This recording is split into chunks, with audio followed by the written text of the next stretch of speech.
What's up, Commonwealth, and welcome back to the Bluegrass Soccer Cast, your home for all things soccer here in Kentucky. I'm your host, Jimmie Martin, and today we have another wonderful show for you. So let's kick it off the same way we always do, with going off the top.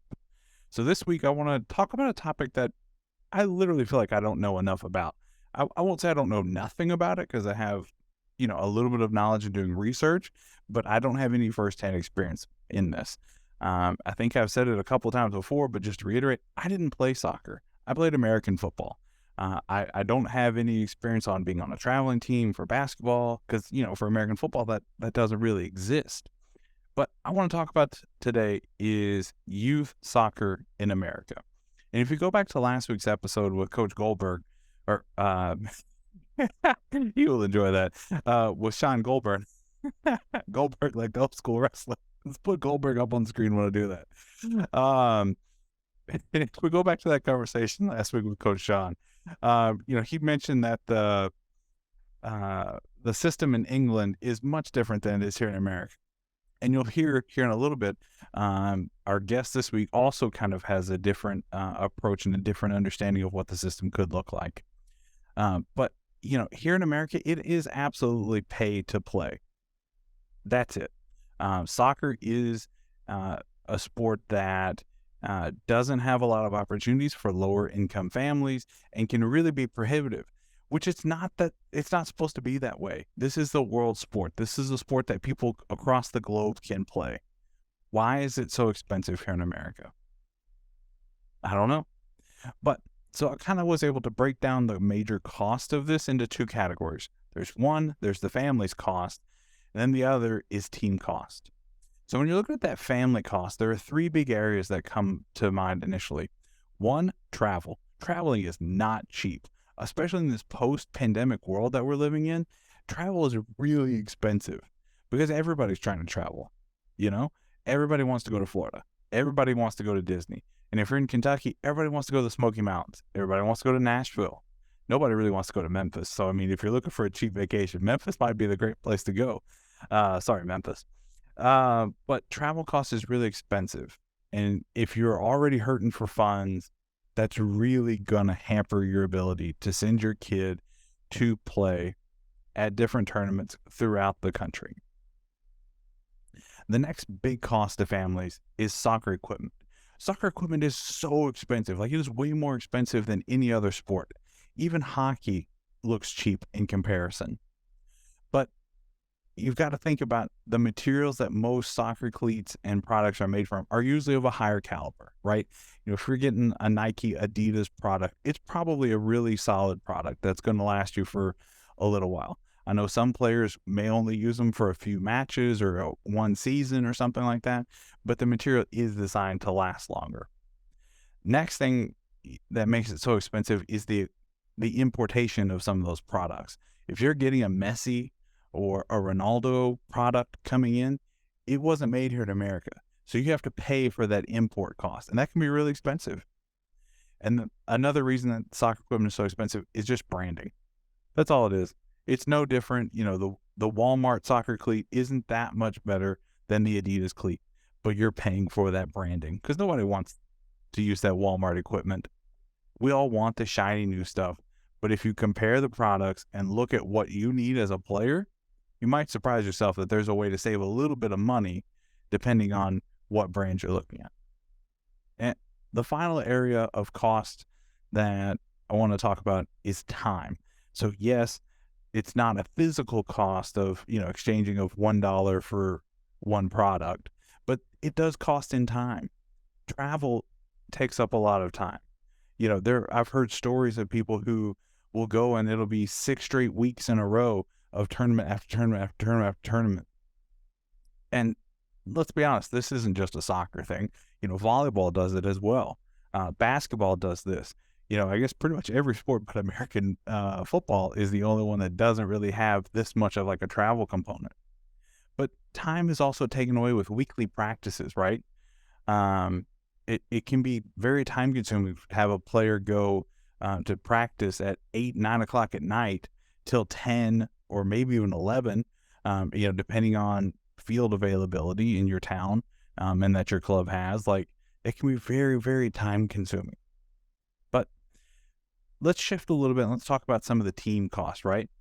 The first thing, and one of the things that you really should look at when you're looking at what teams to pay for, is who's the coach of the team that your student or child would be playing on. If you're paying for a good coach, it can be understandable. And trust me, I'm not blaming anybody who is just trying to get paid for what they're worth. I'm not saying that. If you're a really good coach who can get your players developed and into the next level, whether that's from middle school to high school to college, college to pro, etc., then you are worth the time. If you take the time to get all the credentials that you need, from grassroots up to a Class A license or however high they go, double A, I don't know. Again, not a soccer person here. You really get to see what a good coach can do the more credentials that they have. But that does come at a cost. So another thing that can be really expensive for teams is facility rentals, whether that's, a field or an indoor facility or whatever. It's not going to come cheap. If you're using a local park, it's probably going to be cheaper, but the fields may not be as nice, right? If you're looking to play on a turf field, especially one that may be a multi-use facility, that's going to be pretty expensive, and it's not the best for the body. You could easily be more injured and stuff like that. Plus, also, it gets really confusing. There are football lines and lacrosse lines and soccer lines. Like, it is so difficult for the eye to keep track of what is where, what line am I on, what line is in and out. But if it's a nicer field, it's going to be more expensive. So next thing that's really expensive for the teams is your league and tournament fees. And this is where the real evil of youth sports comes in my opinion. These leagues and tournaments exist only to make money. That's what they're there for. They're not there to pull the best team out of Paducah and the best team out of Pikeville and for them to play together in E-Town. That is nothing. That has nothing to do with it. They want to make money. Plain and simple. There may be some exceptions out there, and I'm sure you all will tell me in the comments, but for the most part, these tournaments and leagues exist to make money. And then the final cost that teams really accrue is marketing. You got to get your name out there, right? You got to let people know that you exist and that you're out here playing, that you're doing this good stuff. And that costs money. It also costs time as well, but it costs a lot of money to print things, to post things, to put ads on billboards, to get in the newspaper, etc. So I don't want to sound too much like get off my lawn guy. So I do have a few solutions here. First and foremost, absolute number one, in big, bold, all capital letters, stop making youth sports a money-making endeavor. That is not what it's designed to do. It is not teaching students and players the right lessons. It is for you to line your own pockets, and that's not right. So when you start stripping away that excessive funds and profits that some leagues, teams, and tournaments make, the next thing is you need to start offering more scholarships. And these need to help really develop younger players who may not have the funds to participate in the team if they didn't have the scholarship opportunity. And I'm not saying add one or two extra players onto a roster. I want to see the whole dang roster get a scholarship, get cost of equipment covered, get travel cost covered, get some of that time back because they don't have to worry about, I got to take off an extra day of work to get, my player out to this tournament in Florida or Colorado or wherever. Put everybody on scholarship, run it like a professional club, and except for paying players, obviously, but run it where they travel together, the families go together, like make it as simple and as cheap as possible. But if you are a team manager or a league or a tournament that's listening, there are ways to still increase your profits, right? You get some partnerships. You work with local brands. So whether that's to sponsor a meal for a team or to get additional sponsorships to put along the sides or to put on the kit itself, because you can have that front company, you can have a sleeve logo, you can put it on the shorts in a couple of different locations. All of that gives you more funds to help put towards more scholarship so that players don't have to pay as much. Fourth on the list here is reduce the travel costs. You do not need to be going to Florida every weekend or to California twice a month to play in soccer tournaments. That is ridiculous. We need to start investing more into our local parks and our local tournaments and our local leagues so that players can get developed here and not have to travel as much, so they don't lose that time, they don't lose that money. And then lastly here, it kind of goes in tune with that of staying local. Use your local facilities, because here's a big surprise, right? If you start giving them more money, the fields are going to get better. The local parks and recreation systems are going to get better.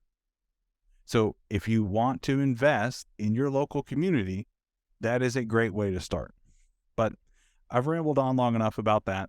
I don't want to sound too much like get off my lawn guy, or just like somebody speaking off of a pitcher's mound.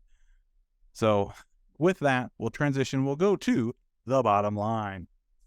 This week we had 3 total matches of our professional teams. The first, we're going to start with Lou City, and that was another embarrassing loss. And quite frankly, let's take some things into consideration, right? Sacramento Republic beat Lou City 5-0. Sacramento Republic is basically a low-tier MLS club, right? They are way better than the majority of the USL Championship, and it showed on Saturday night. But we thought Louisville was in that same boat. We thought they were going to compete with those MLS clubs. But as of right now, this roster is not in anywhere near ready to compete with anyone in the upper level of the USL champion, much less anyone in the MLS. And I think this loss on Saturday really makes the previous loss to El Paso look even worse. Like, they should have dominated El Paso. If you lose to Sacramento Republic, that's one thing. But losing 2 weeks in a row with a cumulative goal difference of -8, that's embarrassing. And I said it last week, and I'm going to say it again this week. Lou City is at a crossroads right now in this very early part of the season. They have a chance. They play Lexington Sporting Club in the first I-64 Derby, calling it right now, on Wednesday night in the U.S. Open Cup second round. And Lou City has got a choice to make. Either they can use that game as a get-right game, get-back game, get back to whatever they need to, and win and advance in the tournament, set themselves up for next weekend's matchups, or Lexington's coming in here on fire. And I'll use this to talk about them. Lexington hasn't got the results yet that they've been looking for. They've lost their first 2 matches, but they have played a lot better. They are connecting more, especially on some of those long passes. If you look at that first goal that Lexington scored, it was a beautiful pass over the top that was connected and was scored not long after. So Lexington is coming in looking for a fight. They are coming in ready and hot. And I don't know where I'm going to lean or who I'm going to pick on my final choices. Make sure you stick to all our social media sites at BG Soccer Cast to get those final choices. But right now, I'm leaning Lexington. I think Louisville is spinning downward, and they either have a choice on Wednesday night: get better and beat Lexington and move on, or it's going to be a really long year. But let's take it out of the men's. Let's go into the women's. Racing Louisville had a really good comeback draw this week at home. So Racing Louisville were playing the Washington Spirits. Washington got out to a 2-0 lead in the first half, and it was kind of starting to unravel a little bit. Like, yes, Racing was showing some promise, and they were showing that they had attack and stuff like that, but it didn't look connected at times. There were parts of the match where it looked that, some players were just not on the same page. But that second half, Racing came out and really changed their approach. Their demeanor seemed totally different, and they got the result. They scored 2 goals in the second half and drew 2-2. But, I think all of our teams, I know none of them won this past week, but I think all of them had a pretty good week, except for Louisville, Louisville City. That was bad. Just for some clarification, BGFC, they were off this past week. Pumas, they were off because that matchup was rained out. I called it last week. So if you ever wonder about my abilities as a prognosticator, there's a great example of it. But with all of that said, I want to kind of transition now. We're going to today's interview. So this was the last of a previously unreleased set of recordings from last summer. This one was with the head men's soccer coach at Midway University, Tim Wolz. And Tim and I really talked the gamut of things, anything from youth sports all the way up to getting to professional level and so forth. So with that in mind, let's transition over to last summer and take it away, previous me. Are you another Javanaugh? No. Okay. No, we didn't have club when I was younger, so... Okay. Just a few years ago. No, yeah, just a few years ago. Back in, 80, 81, something like that. So in my grade school, soccer had just started. And there wasn't any place for me to play. I don't even know how I got into it, to be honest with you. But I was older. I was 12, 13 years old, something like that when I got into it. And it's just playing rec, and then went to St. X, made the team as a freshman. Back then, when you were a freshman, sophomore, you couldn't play on the varsity team. So was there a JV? Yeah, JV team, right? So I ended up playing there at St. X, and that's really what got me through everything. I mean, it was just youth soccer at J-Town High School, or J-Town Optimist, I think is what it was called. Wow. Yeah, and just nobody else was playing. I had one of my best friends, Brian Walsh, was playing with me. Other than that, it was just us. We didn't play for our grade schools or anything like that. It was just rec soccer, and then I went straight into St. X. There wasn't any clubs. And then I left St. X. I went to Western Kentucky. I came down here to play one of the few. Yeah, few men's team players that we ever had there. Right, yeah. So I was lucky. We played there. They didn't drop the program until after I left. So, but all my friends, I still have close friends from Western Kentucky. And so what drew you to Western? Was it just the that they had a team, or was it? No, it was... Again, it was totally different back then because there wasn't a big recruiting. Like, nobody taught me how to be recruited or any of that. I sent a letter to some place in Chattanooga that I'd heard of. Like a soccer magazine, newspaper kind of thing? Or to be honest with you, I think it was mentioned at school one day. I heard somebody saying that they were going to go. It was at St. X. I think somebody said they were going to go down there. And I didn't know anything about it, nothing. And I just sent a letter to the coach, never heard back. And then my next door neighbor said, why don't you look at Western Kentucky University? That's where I went. Well, he was one of the guys I looked up to. Right. So I sent a letter to Coach David Holmes. And I think I'm not positive about this, but I think I was the second recruiting class he ever had. So he didn't say you could make the team or anything like that. He brought us in and we tried out and he kept me. And so I stayed and played at Western. I legitimately was no research. I didn't know anything about big schools or programs or anything like that. I didn't know anything about it. I think there's only at St. X we lost to Trinity in the state championship, and there was only two. It still is. My roommate, my roommate at Western Kentucky University played at Trinity, and it's still one of my close friends. And I say this all the time. Every time I see him, I think he reminds me of it. But it's very intentional. It is. I'm sure it is. Yeah, I'm sure it is. So, I can't remember where I was going with that, all that stuff. So state title loss. Yeah, so state title loss, and then, there was only two of us who went and played college. Greg Middleton went to Bellarmine and played, and then I went to Western Kentucky. So where was WKU at that time? Were they Sunbelt? Yeah, no, I think we were in the Sun Belt. I don't remember much about it. There was Old Dominion was in our conference. I remember we were playing at the old Creason, or the Creason field they have now, but it was, and then they moved into the football stadium. course, when it was only one-sided, of course, and it was a grass field then, and we played there one year. So fun fact about the stadium now, though, and you're talking about the renovations, it's actually too small to play with a soccer. Oh, yeah. Yeah. Found that out recently. Yeah, that was, I mean, it was fun because, like I said, we played at Creason, and it wasn't a very good field. It leaned. I remember it leaned really bad towards the railroad tracks and stuff like that, and there weren't the covered benches that were there, stuff like that. And then I remember we moved into the stadium, played in the stadium, which was really weird because there'd be, I don't know, 100 people spread out all through that stadium. Right. And so when everybody said something, when anybody in the stand said something, it echoed. And you could through definitely, you could hear every bit of it. Yes, and it was downstairs. Downstairs, I had all the classrooms that are down there now. That was just like, I don't know, it seemed like haunted hallways and our dungeon. Yeah, and the training room. We had to go through mazes to try to find the training room and stuff. But wouldn't have traded it for anything in the world. Loved it. Sure. Success at Western and the conference championship. No, we were pretty average. No, we were pretty average. Yeah, it was. We were just good friends.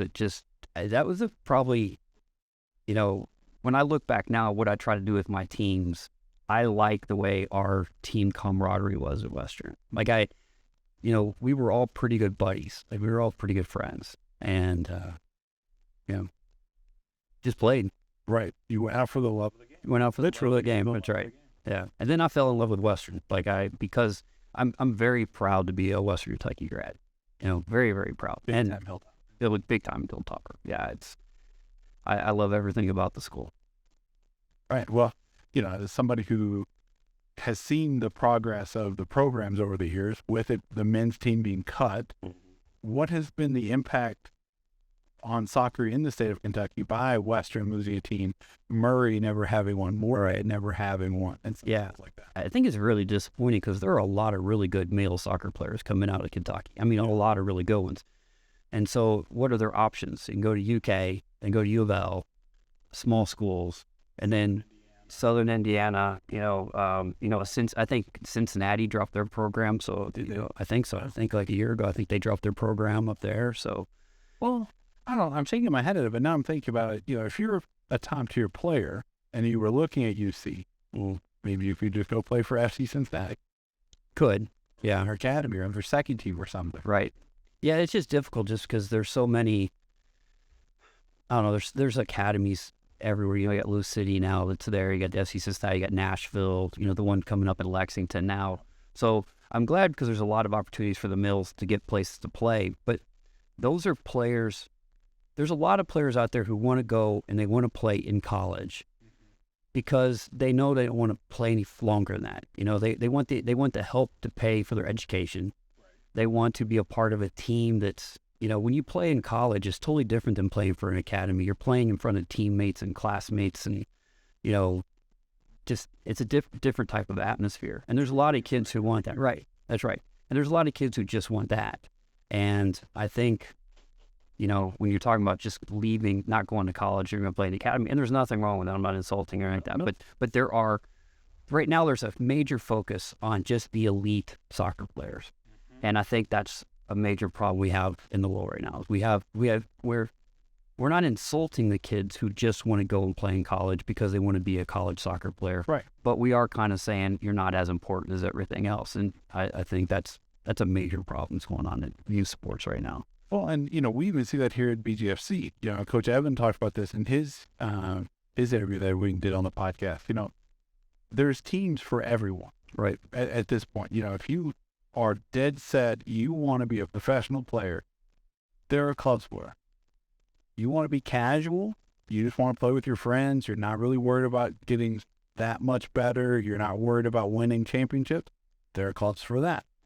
I think something like the BGSC Youth Academy, at least kind of what I've seen from the outside, they're really trying to hit that middle point. They want to do really well, obviously. Right. But they want to take the time to work with the students, work with the kids more than just being like, oh, well, we only want the elite. Everyone else can, kick off and we're on the other field. Right. And, that's the key is we lose sight of the fact that not every player has the same goals in life. Right. They don't have the same beliefs. Some of them, you know, a lot of the players that come play for me at Midway are players that love the game, but they're using soccer to help pay for an education. They are wanting to go someplace where they're not just a number, or they're not just, I don't know, just going to be tossed aside. So there are a lot of small schools that's what we do, is we pay attention to everybody, you know, and it's, I think it's just not taught. A lot of the players now are taught that if you don't go someplace like the University of Louisville, you're not going someplace University of Kentucky, then you haven't, you know, you've wasted all these years of playing in the youth, and it's just not true. There are players that come out of Asbury, Cumberland, Hanover, whatever it is, that are just as successful in life as these other players. Absolutely. And I think that's the part sometimes we get lost. Look at Lindsey Wilson. Right. Had national team players, you know, Caribbean national team players, but still national team caliber players that played there. Then they got chances to go to the MLS. Right. Thinking of Sean Johnson specifically, from that area. I had a resident of mine while I was an RA, in undergrad, that was his roommate. Really? At one point, yeah. So that's why I mentioned him. I know Coach Evan has a connection to. Yeah, and there's my former assistant was Boise Kamala, who came out of he came out of Lindsey Wilson, went and played at DC United. So lots of stories about that. But again, those are, you know, it's kind of sad, but that's the way our world is right now. Is we talk a lot about the players who make it to that length or that height, but then there's the players who come out of it that are very successful in the business world, and you know, they're not talked about as much or something. So right, it's more folklore, you know, on campus, like, oh, hey, you know, this player is now doing this. Like, if you need an internship or a connection, you know, he can use that. It's less about, hey, that person made it in the pros, you can't. Yeah, right. You know what I'm saying? Yeah, and that's a lot of it too. Is you talk to, you know, a lot of the parents, and it just, I could go on and on about youth sports, especially if you listen to any of my classes at U of L. But they talk about, again, the elite, and they tell these players, you know, you have a chance of playing in the pros, stuff like that, but you're on a second team. Right. So how are you going to... Yeah, you know, if you're not one of the top 3 best players on the top team, then your shot's a little bit, you know, your dream's a little bit big. And I'm not saying no, everybody should dream. Everybody should. You should never stop on it. Right. But, you know, you're telling people, if you come play for us, there's a chance you're going to play here, or you're going to play at this level. You're going to go Division I. And it's just not the way. I mean, it's just not truthful to a lot of the players. Right. And you could extrapolate that across any youth sport. Mm-hmm. Baseball, oh, yeah. Football. Sure. That's what I said. You can hear me go on about youth sports for a while. It's not just soccer.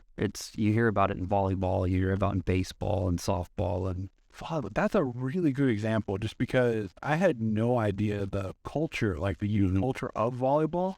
It is intense. It is very intense. Like multiple nights of training for possibly up to 2 clubs or 1 club in your school, you know, for some of the top elite talent.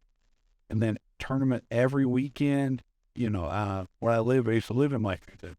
I had a coworker, and her daughter played competitive volleyball. It was nothing for them to have to go to Gatlinburg, Cincinnati, Florida, yeah, on a Thursday afternoon, and then come back on Monday. Right. Like it was very intense. Yeah, that's the way it is. It's happening that way in soccer. There was weekends with my kids where we would be in, you know, Buffalo, New York one Saturday, and Sunday we're playing in Pittsburgh. You know, we're going up to Cleveland, Ohio to play one game, then you're turned around, you're going to, I don't know, Columbus, Ohio the next. And then you just sit and you wonder why. Like, why? What, like, at the end of the day, what are you getting out of it? You know, that's the part that I'll that's the question I'll pose to you. You know, what do most people get out of it? I have no idea.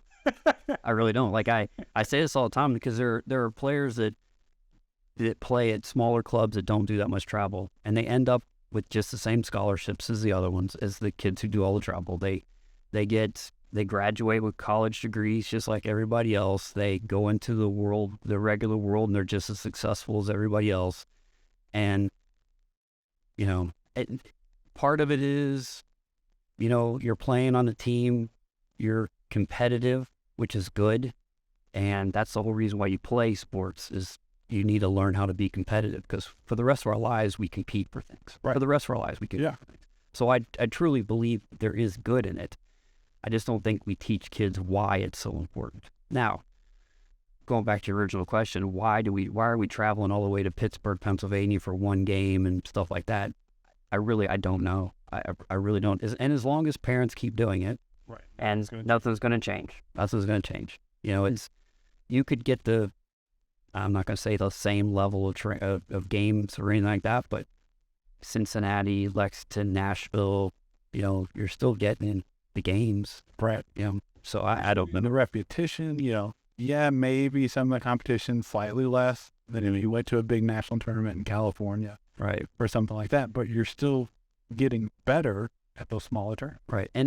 And again, I'm not talking about like when you're talking those top academy teams. Okay, I get that. I really do. I'm talking about like the second teams and the third teams and the not so competitive club teams and stuff like this. Those are the ones that I just wonder like, and I can listen, I'm not blaming anybody. We did it with our family. I mean, Logan did it. When Logan was playing, Gracie did it, which he was doing it. Davis is playing for Louisville City now. We're doing it with him. So we're just as much part of it as anybody else. But until my kids say, I am not going, okay. All right. All right. Right. Well, it's good that you kind of leave it up to them. It is. Let them kind of make the decisions. A lot of parents, and I'm sure you know, will push, like, you need to do this, you have to do this. I like that you give them the opportunity. Yeah.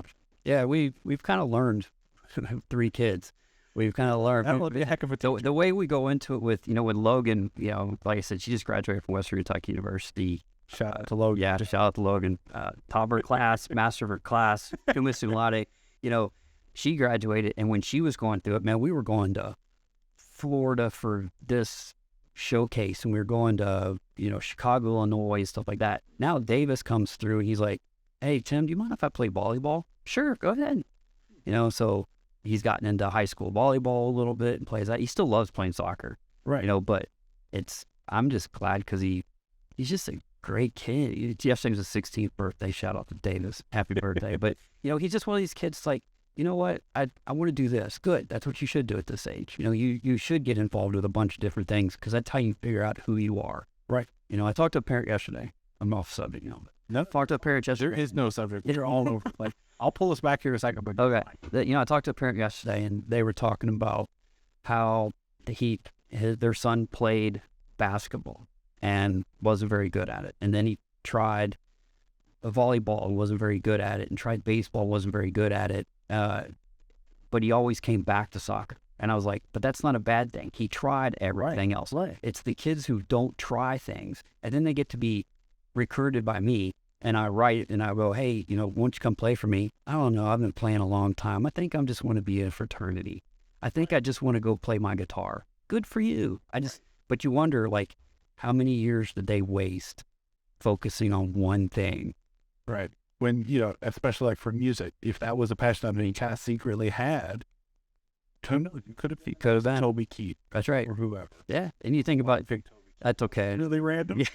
We're close to Nashville, I guess. I don't know. But, you know, you go to stuff like even the politics, you know, kids don't get into debate. They don't get into clubs. So like that's because where's their time? They're training. You're training Monday, Wednesday, Thursday. You're traveling on Friday. You're playing games on Saturday, Sunday. Then you're turning around. You're doing it again the next week. And then you got homework in there. And, you know, kids are traveling 2 hours for training sessions now. And you wonder, okay, at the end of it, is that kid going to be any better off than the kid who didn't do it? So that's the great question. That's a great question. Yeah, $1 million question, you might. So I will kind of pull us back a little bit here. That was a lovely conversation, by the way. I loved that, every second of that. So after you finished your career at Western, what was kind of the next step for you? So I didn't know what I was going to do. I'd started coaching youth down here in Bowling Green. And I couldn't tell you where. David Holmes had a little club thing here, and so all the players kind of got involved. I left Western, went home, and ended up playing around a little bit. I played down in Chattanooga, indoor down in Chattanooga for the Chattanooga Railroaders, and then I went to St. Louis and played in St. Louis for a while. Indoor, yeah, just nothing big, just playing with my buddies and just just having fun. I was working odd jobs and stuff like that, but I still wanted to play. Then there was one day, I tell a story all the time. No, it's a good story, I think. I'm going to sit back for this. Yeah, I sit back. So I pull into Mockingbird Valley Soccer Club, and not the owner, but the manager of the club was pulling out. And he goes, "What are you doing here?" And I said, "Well, I'm kind of looking for a job. I'm back in town looking for a job." He said, "Well, go in there. There's a U13 boys team that's in there that we need a coach." So, okay. So I went in, I did the session, no big deal. Well, that night I had Billy Joel tickets with some friends, and we were in a hurry. And this kid came up to me and said, "Hey, can you talk to me for a minute?" And I was like, "Yeah, I got a second, but I really got to go." And he said, "I've tried to talk to my parents, and they're all over me about stuff and la just going on. I can't really remember all the things the kid said." And I said, "Well, don't worry about it. They're just parents. It's really no big deal. They'll come around and stuff like this." And my friends are going, "Come on, let's go." So I took off and I left. Went to the concert. Next morning, I get a phone call that says, "Hey, anything happened at your training session yesterday?" I was like, "No, I don't think so." He said, "Are you sure?" And I said, "No, I'm pretty sure." He goes, "Did you have a conversation with a kid?" I said, "Yeah, a kid came up to me afterwards and said something about his parents were on his butt or something like that." He said, the kid committed suicide last night. And I said, "What?" He said, "Yeah, he shot himself with a crossbow last night." And in his suicide note, he mentioned that he tried to talk to his parents, his teachers, and even his new soccer coach, and nobody understands. I hope this teaches everybody a lesson. I'll never forget it. That's the reason I coach. So that's how I got into this. And so after that, I knew I wanted to coach. And every day I tell that story to all my classes at U of L. I tell it to my students. I tell a story all the time because that's what motivates me to continue to coach every day. So that's how I got into coaching. And then I got into college coaching because I was going through getting my licenses, and I ran into the coach at Cumberland College, which is now the University of Cumberland. He asked me to come down there and be his assistant coach. So I moved down to Williamsburg, Kentucky, and I didn't know where it was. Nope, I still don't know where. Yeah, I vaguely know. And then I became the assistant coach down there for the women's program. We had a really good. I think we were ranked as high as 9th in the country at one point. And then he left, and I took over the women's job there. And so that's how I got into the college coaching part. Wow. So that's a heck of a story. Yeah. For the listeners out there, like you all know, I'm not very easily flabbergasted or short of words, but that's a really good story. Yeah. So and again, I tell it for a lot of reasons. One, it helps motivate me why I coach. It really is. It's when this is a part that we're going back to the youth sports part. We get lost a lot of times in remembering what we're supposed to be doing. We're supposed to be developing kids. I mean, that's what we're supposed to do. We're using sports, not just soccer. We're using volleyball, softball, baseball to help develop the kid. That's what we're supposed to be doing. Build skills, right? Internal, external, sport related, otherwise. Right. We're teaching them rejection and acceptance. We're teaching them social skills. We're teaching them a lot of stuff. It's not just about kicking a ball. Right. And that's if there's one thing I wish I could change, it would be that. I wish we could keep reminding coaches why we're doing it. It's to develop kids and their character. Right. It doesn't make any difference whether you win a game, you lose a game. It's what are you winning or what are you gaining out of it at the end of it? After the game, what are you gaining out of it? Does it make you a better person at the end of it? So there you go. Wow. Put that on a t-shirt. I know, right? Well, and it's so true. I mean, I used to coach a little bit of American football. I coached it for 2 seasons while I lived in Iowa. Loved it. Absolutely loved it. Got my low-level license. Thought maybe, hey, you know what? I might get into coaching. That did it for the 2 seasons. Undefeated. Won every game. Never lost. Had 1 draw. I don't want to talk about it. That's still a sore subject. But it was so easy to get caught up in my own ego and to be like, no, we are going to win because I want us to win. That, especially that first season, that was super easy for me to do. So then when I went into the second season, I had a lot of the same kids because I requested them out. They requested me. they wanted me to come back, be their coach. So I did, came back, and I just told them, I said, what do you all want? We want to win. All right, let's do it then. So it was more about my second year, at least, working with them, developing them, working on their goal. Because I had one kid that was a receiver. He didn't want to be a receiver. He wanted to be quarterback. And he started trying to throw a little, and it was a little shaky at first. But, we got him, worked with him, and he eventually, by the end of the season, was a starter. Right.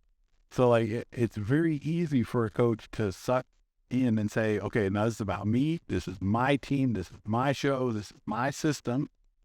But that's not how it should be for you. So. No, and going back to your story though, the best part of that story is reminding that kid, because he works hard or whatever, that he can end up being pretty good. And then why is that going to help you later on when you take a job or you applying for colleges or whatever it is?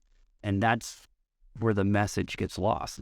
I get people, and especially, when I bring this stuff up and they say, well, you must be one of the people who thinks participation trophies are good. No, I think you should keep score at all ages. Right. But you need to teach a kid, why is it important that they won the game or lost the game? It's not just because, hey, the club needs you to win this game. Right. Or, if the coach is going to get a award for winning the conference or whatever it is. It's about, you worked hard. And because you worked hard and you did the right things, you're rewarded now with a championship or a scholarship, whatever it is. And I think that's the part that, I don't know, it gets lost. I get talking about youth sports, and I tell my U of L classes, and it gets passed on semester to semester. They're like, when Coach Wolz starts talking about youth sports, bring popcorn and a soda, because he gets going and he gets going. I understand that. So, projecting a little bit out, you went and you were an assistant and you did some other coaching at Cumberland. Right. Did you then go from there to St. Catherine? No. So I was I was the head coach at Cumberland College for 5-6 years, something like that. And then I needed to grow. So I went down to St. Petersburg, Florida. I lived on the beach. Yeah. Oh, come on. It was terrible. It was awful. But I worked for a guy down there who's in 4 Hall of Fames, Derek Leeson. And he was the men's coach at Eckerd College, a D2 school that was legitimately on, our field was on the ocean. It's fantastic. So I went down there and worked with him. Then he left the job because his wife got a job and they had to move.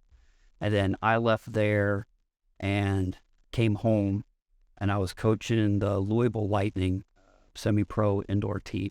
I was an assistant coach for Scott Butnick, who is the goalkeeper coach at Louisville City now. But we had a great time. That was probably the most fun I've ever had coaching ever. But I was coaching there, and then St. Catherine's. No, I take that back. I got to back up a second.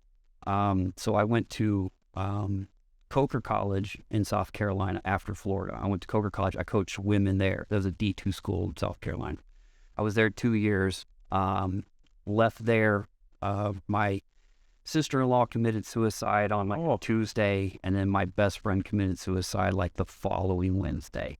So I came back to Louisville to get my head straight and stuff like that. Rough week. Yeah, it all makes you part. It's all part of the growth of life. But but it was rough. And so I left there, came home, and then I was coaching the Lightning, and there was a guy at St. Catherine College, Paul Patton, who was coaching both the men and the women. And he said, they're trying to split it. Will you interview for the job? So I said, sure. So I went down, I interviewed once and turned it down. I said, there's no way. AD called and said, come down here and talk to me. Just listen to what we have to offer. Went down again, turned it down again. Went down a third time. And they were very persistent. They were. And I'm glad they were, because I ended up, the third time, I took it. So I was still single then, and, so everything was good. So I went down there and we split the squad, and I took over the men's program down there. And then they gave me pretty good scholarship money. So we're in the Mid-South Conference with Lindsey Wilson and Rio Grande at that point, and Campbellsville and Cumberland, and It was a brutally tough conference. And It's ordered here in Bowling Green. Yeah, that's right. That's the craziest thing, that there's a conference headquartered here in Bowling. That was one of the craziest things for me to learn. Yeah. So yes, because this is a really good central area. You have all the different schools, and I mean, you have a lot of facilities here that they can come down here. You have your conference tournaments on Bowling Green. Definitely gains a lot of it. Yeah, the conference tournament for soccer is held at the Pit, which is where we play. Right. Yeah. Well, when I was there, we just started doing that, and we were playing at the park. What's the name of the park? Wrestling Miller. Lampkin? No, it wasn't Lampkin. Is it the park? It's got the frisbee golf around the outside. Lovers Lane? Lovers Lane, that's it. Yeah, so the Lovers Lane, that's where there's a couple big wooden press boxes. Yeah. I know exactly what you're talking about. That was built for our conference tournament. Really? Right.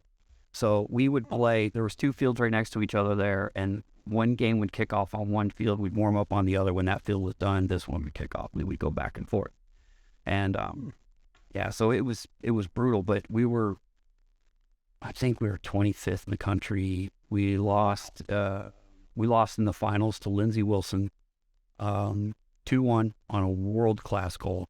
And then definitely still haunting you, I can tell. It is. Well, we all talked about it after we lost. We thought, okay, if we're going to lose, that's a good goal to lose it on. You know, my center back, Harry Kerwin, had I think it was a groin pull or something, and he was hobbling through it anyway. And then they ended up having to forfeit the game for playing an illegal player. Oh. So, you know, I would love to say we were champions, but unfortunately, because of rules, they don't name a champion. It's just a forfeit. It's just a forfeit. So, yeah. So then after that, St. Catherine closed. Right, and that's where I want to step in. All right. This is a fun higher ed oddity. So St. Catherine, small, I can't remember religion. It was sort of Dominican Sisters is what we were based with. So small school, what, 2,000? No, we weren't even close to that.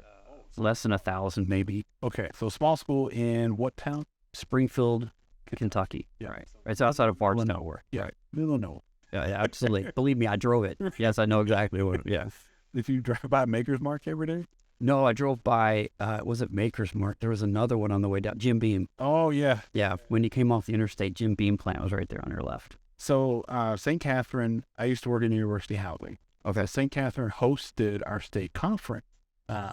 Beautiful campus. It was the year that the library had just opened. Like literally, you're gonna make my skin crawl now. The conference was held partially in the library because it was all brand new. And they wanted to showcase it. And then we left, everything, had a great experience. And a few weeks later, St. Catherine's closing. Yeah.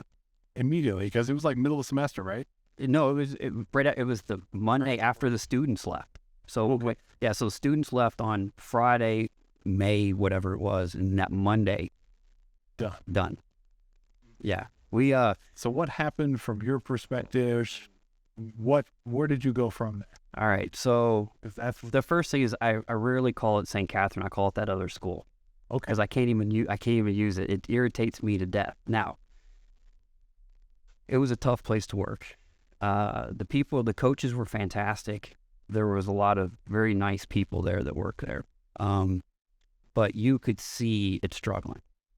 And later on, after it closed, a lot of the documents came out in public, and I mean, we were something like $28 million in debt. And then the new president came in, I think, and even took out a larger loan after we knew that we were in trouble. Which bank possibly gave her another loan? But anyway, so we knew we were in trouble, and the whole time it really pulled on your moral strings because you knew you were recruiting players to a school that was struggling.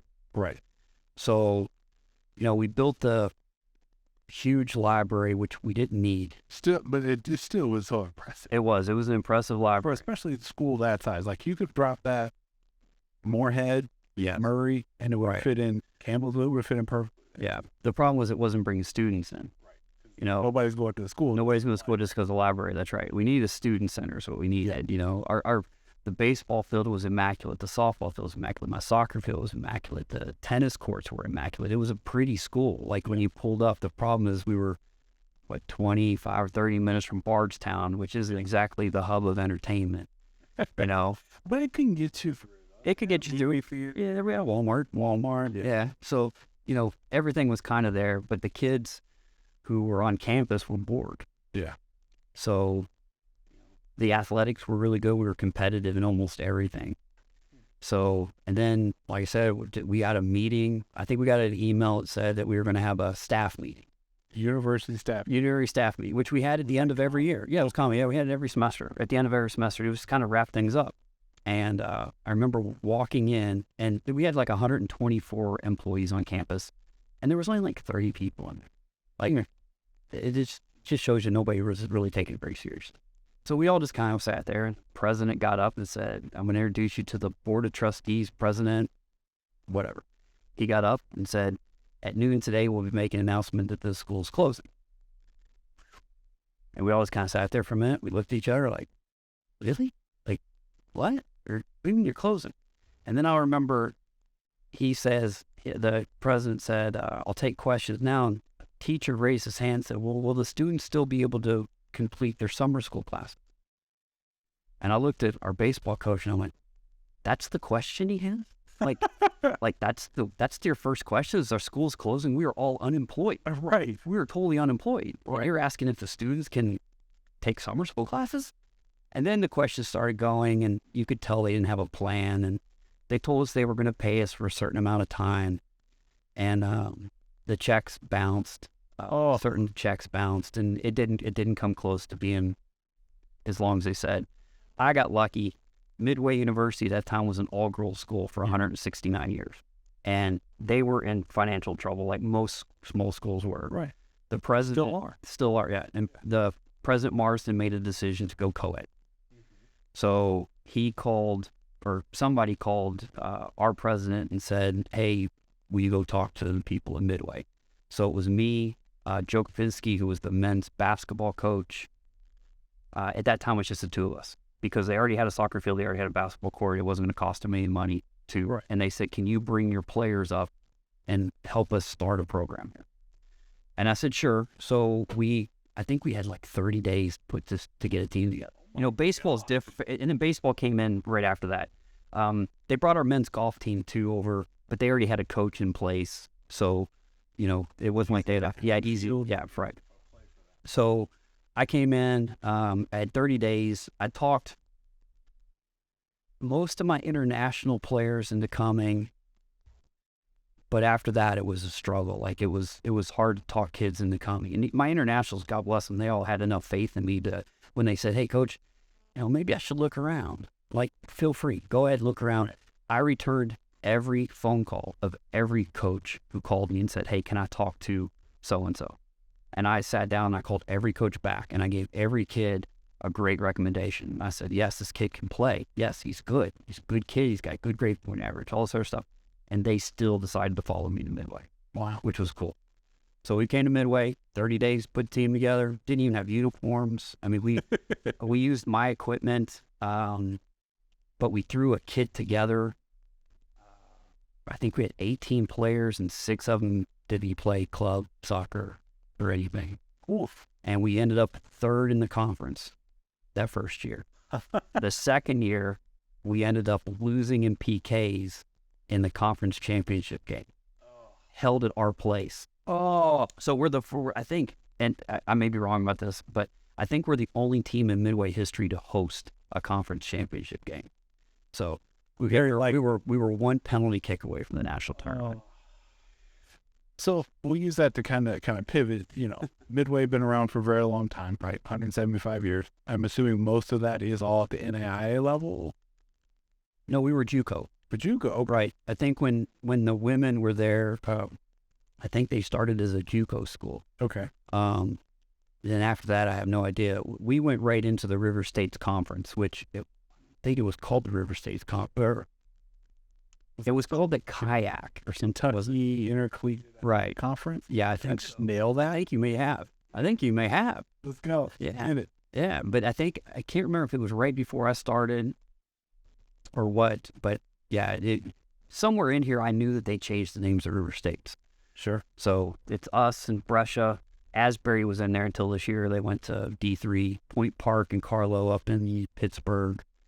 A lot of schools in Pittsburgh. Yeah. Like way more than you would think. Like look, you just literally Google it online. There are so many different schools. And it is really cool. Those two schools are right in downtown Pittsburgh, like right in downtown. So when we go, they play at the Riverhound Stadium, which also looks Duquesne plays. Okay, it's like right on the river, like a nice soccer field. Yeah, it's right on the river. It looks right across the river. You can see into Riverfront State where the Steelers play. Yeah. And you have like the Three Rivers all come together right there. It all looks down there. It's a great venue to play in. But yeah, so lose a ball. No, it's too far away. It's just, okay. Yeah, it looks so close. It does, but you have to go like over a railroad track and then down. And I think they put up a massive fence. Okay. Just in case. Just in case, right? Yeah, I watched the Riverhounds game on ESPN the other day just to see the view. I didn't watch any of the soccer game. I was like, I've been there. I know that. I know that look. Right. I know that divot. Right? Yeah. So talk to me a little bit. Kind of what is the difference between NAIA, NCAA, just for people shortly who don't. So NAIA is basically more student recruit friendly. We are. I don't really have restrictions on how to speak to a student. Like I can speak to them anytime I want. I can call them as much as I want. I can. So you have any number of visits? Yeah, there's any number of visits, things like that. Interesting. I didn't know that. So, but we still have scholarships. Playing level wise, I tell people that we are equal to probably D2, maybe D3, and it's hard to say too because again, I have this conversation all the time. There are really bad Division I schools. There are some really bad Division II schools. There's some really bad D3 schools.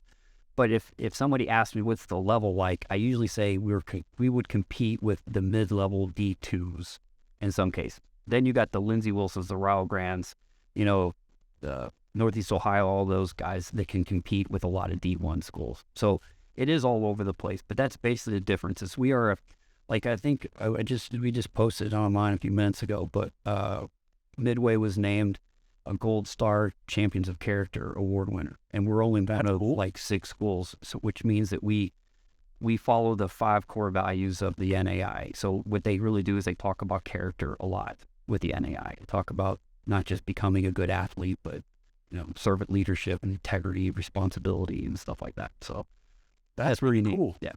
So you said like 1 of 6 in the country? Yeah, I think there's one of 5 schools. I think is what the article says when I look that up. I looked at it briefly just now when they posted it, but I think it's the 5th year in a row we've won it. So it's really something pretty proud. It's really something. So it is definitely a staple of Midway. Yes. Yeah. Our athletic director, Rusty Kennedy, he talks a lot about. I hope he listens to this. I hope so too. Yeah, he talks a lot about making sure our players behave and do the right things to not just be competitive on the field. He's an athletic director that also talks about, he's really good about kids making mistakes and not just getting rid of the kids, but let's fix them. Let's see what can be done to improve them. Let's make sure they graduate better people than they come in, which is what my whole coaching philosophy is. My whole coaching philosophy is, can I make you a better person when you leave than when you come in? So it's a big deal. And a lot of the coaches there are my friends, and they buy into the concept too. You're constantly talking to the coaches about, I have a player that's got this home problem, or I've got this kid who's homesick, or this kid who's having trouble in classes, and then we all kind of brainstorm on what's the best way to handle it, things like that. So it makes me proud. I really do. I say this all the time. I love working at Midway. I really do. I love work. I love the people I work with. It is very nice. I like the coaches. They're all my good buddies. I like my team. Wish it was closer to my house. Well, yeah. So I know NCAA, they're really dealing a lot with name, image, likeness issue. I did conference realignment, especially at the bigger level. Even with Western, they're having some issues with that. Have those trickled down to your level yet? Not in my school. No, it's still too small. They're not. The businesses aren't going to get much out of, track runner, the softball player or something like that. I just don't think there's a need for it just yet. So now we talk about it. Coach Kennedy, talks about how to handle it when it comes up and stuff like that, but it hasn't approached me yet. Any conference realignment stuff for you all? Nope. New folks coming in and out? Or? No, we have. There's talk. There's some schools that are talking about changing conferences and coming in. But I don't really bring it up until I actually see it happen. It's just all rumors. It's all speculation until it's official. Right, yeah. And there's a lot of schools that want to come to our conference because it is really well organized. The coaching staffs, at least on our side of it, are very good people, and they're fun to work with. And, you know, it's not unlike us to just pick up the phone and call each other when, you know, somebody's kid's birthday's on it, or, you know, like my birthday was a couple weeks ago, and happy belated. Thank you, appreciate that. But a lot of coaches were open. 27. I wish. I wish. 55. Double neck. Okay, wow, Lance. Still doing good. Still love it, yeah. So what are we looking at this year, Midway, with the men's team, 2022 team? What are we looking at? Ooh. So last year we had the best record we've had in a while. We were at 7-8. And we were young. I think I started 7 or 8 kids that were first-year players. If we keep developing, we could be really good. It's also going to depend on what the kids did over the summer. You know, when you're dealing with, or didn't do, right. And when you're dealing with my level too, it's you also have to understand who we're bringing in. We're not bringing in the kids who are playing at the University of Louisville, University of Kentucky. These are kids who have other goals and they have other expectations, and some of them, you know, have jobs full-time over the summer and 2 jobs over the summer. Right. So Job and intern. yeah, right. It's stuff like that. So you kind of have to understand it, and it's all a blank sheet, really. I mean, I'm going to go in preseason next Sunday, and I have no idea what I'm going to see. You know, but it makes it fun. It makes it exciting. And over the 25 plus years I've done this, it's just normal. So when you're kind of looking at your schedule for this year, who's your biggest matchup? Who's your biggest competitor? What are we looking at? Yeah, and most of it's going to be about our conference. You know, you still have Rio Grande. It's still the top level. The bar's high. Oakland City, outside of Evansville, has now brought in a lot of international players. We'll get to that probably in a second, too, about internationals and NAI. West Virginia Tech's in there. But it's after that, you just never know. What is West Virginia Tech? It's in Beckley, West Virginia. Yeah. Well, I stayed in Beckley one time as I was traveling. Yeah, so they had a school there. I can't remember what the name of the school was, but that school closed, and West Virginia Tech packed up and basically took over this new campus. Oh, so yeah. Are they on both campuses? Or? No, I think it's just the new one, yeah. And their coach does a really good job. He's a Rio Grande Ollie. Oliver. He's a really good dude. It came out of the Rio Grande system, so you know he's got a lot of connections, a lot of places. You know, with the NAI, that's what we are, man. We are internationals. Right. You know, because you don't have to. How does that work for international? Yeah. So, difference is in the NCAA, you have to have social studies courses to be eligible. You have to have so many social study courses. So, unless the player knows that they're going to come over to the United States and play, a lot of times they won't take social studies classes. So, what they'll do is they're eligible in the NAI because we don't have that. Restriction on players. So they don't have to have you have to have a 2.0 GPA. You have to have top half of your class or an 18 on your ACT. That's how one of 2 of those 3 things is what you have to have to be eligible. It's not the core classes. You have to take so many this and whatever. So what they'll do is a lot of internationals will come to the NAI, and over the years, I think we've just become that culture. I'm not saying it's a good thing. I'm not saying it's a bad thing. With my program, I don't want a full international squad. I just don't like it. I want to give the American kids a chance to play. And that's kind of what we do. We have 55 guys on our team. We carry Wait, hold on. That just washed over. You have 55 guys on our team. Yeah, we have 55 guys on our team. We'll run basically 3 teams. We have one team that's split up into 3 groups. And what we do is we run 2 training sessions a day. It's me, and this year it's going to be my graduate assistant, Brad Wilson, who played for me years ago. But in the past, it's just been me and a volunteer. And 55 guys, yeah. So what we do is we have a lower reserve team that are there for kids that maybe didn't get a lot of high school training and maybe just want to play for fun.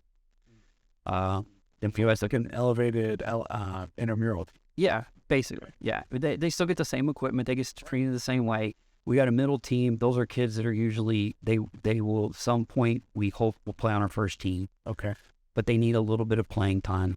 They need some experience. So do they have their own schedule? Yep, they have their own schedule. They play a 14-game schedule. Wow. Yeah, and then we have the first team that competes in the River States Conference. And what we'll do is every Sunday I send out a roster list, and I'll say these kids are training at this time and these kids are training at this time. And then we will move players up and down according to how they're developing and things like that. There's two beliefs in this. And one of them is I'm not God. It's not my job to tell a kid who's dreamed about playing college soccer, who maybe didn't have a very good club system in his area, maybe his high school coach wasn't very good, but he wants to play. Well, if he can afford the scholarship and he can afford the tuition and he likes where Midway is and he likes me as a coach, then come on, let's go. I'll develop you the best I can. That's my job. That's why they pay me. I'm a coach. Right. I'm not just bringing players in and throwing them on the field. My job is to develop them. And then, the other side of it is, there are kids that, just want to just play, and they don't want to give it up. Okay, well, bring in to see what happens. And some of those kids end up making it to the first team and some kids don't. But I don't want kids, what really comes out of it is I have players who will dress on the first team but aren't getting much playing time. Well, if we have an injured player or a suspension or something like that, that kid has no experience. So what we do is we'll train him on the first team, but we'll send him on reserve games. That way he's at least getting some game experience. That way when we have to call him in, he's more ready. Right. So that's the plus of it. Oof. So I'm still letting that wash over the 55 Midway. Yeah, It'll be that offensive. No, it's okay. No, that's why we're one of the few small schools that's growing. I mean, our women's team carries 40 plus. Our baseball team has close to 70. 70 on a baseball team. Yeah. Our sprint football team is our sprint football team that we just started. They're going to carry, I'm going to guess 35 to 40 at least. So see, based on these numbers, I thought you were about to throw like 150. No. That's the good thing about sprint football is, if you don't know, it's for players that are under 178 pounds, and it's a new growing small school thing. And we're going to play. I mean, I think we open with Bellarmine. I think they've started a sprint football team. Wow. So it's really good, and it gives kids that are smaller a chance to play college football. But the rosters aren't going to be like massively huge. I wonder if someone like Northern Kentucky, a bigger school comparatively speaking, could benefit from stuff like that because they don't have a full American team. Right. And also I wonder, Moorhead, they don't have a scholarship team. Maybe they could benefit from stuff like that. The Moorhead Eagles are definitely going to come after me after that comment. I used to have one who was an RA. Shout out to Dustin. What up, bro? But yeah, so I wondered if that could be a growth in the state where multiple institutions. Yeah, I think so. Right. Yeah, I think it's going to be. We're actually really excited about. Like, I can't wait to tailgate at it. And make it tailgate in Midway. Who would have thought, huh? And it's just I like the coach, man. Coach Davis, man, he's an old school. Let's get muddy. Let's hit each other. Let's hit each other in the face. Let's go. Like you just talk to him for 10 minutes. You're like, let's go. The ball, huh? Right. Let's go. So I'm excited about it. But our school's it's growing, and like I said, they're building us a new turf soccer field with it's a game field for the football team. It's going to have a 7-lane track with high jump and pole vault and all that stuff. Whole complex, yeah. And our baseball field, they just finished it a couple years ago. It was a $1 million baseball field. They just built a $5 million addition to our gym. It's got a weight room and offices and a place we can play futsal. And there you go. Yeah, it's good. So, Coach, kind of last thing on your play, what do you want to send out to the people for this year looking at Midway? What's your last thoughts? Well, like I said, we're going to be a fun team to watch. My coaching philosophy is when in doubt, let's attack. So, I love that. Yeah, so we're going to go, and if we lose a game late, then we lose a game late, but we're going to attack. We're going to have some fun. I hope my players graduate. And when all of my players graduate, I always look them in the eye, shake their hand, and say, was it worth it? And as long as they say absolutely, then I'm doing something right. And hopefully along the way we win some games, but man, I just have a ball. Right. It's a great gig. Just have fun. It's a great gig. Yeah. And that will do it for today's episode of the Bluegrass Soccer Cast. I want to thank you so much for joining me, not only on this episode, but on this whole journey. As I said earlier, make sure you follow us along on all of our social media platforms. That's Instagram, Twitter, TikTok, at BG Soccer Cast. BG for Bluegrass, obviously. And then give us a listen on all the incredible platforms that this podcast is available on, such as Spotify, Google, YouTube, and others. While you're there, please make sure you like, rate, comment, share, all of those things to help grow this podcast even larger. And this is Jimmie, signing off.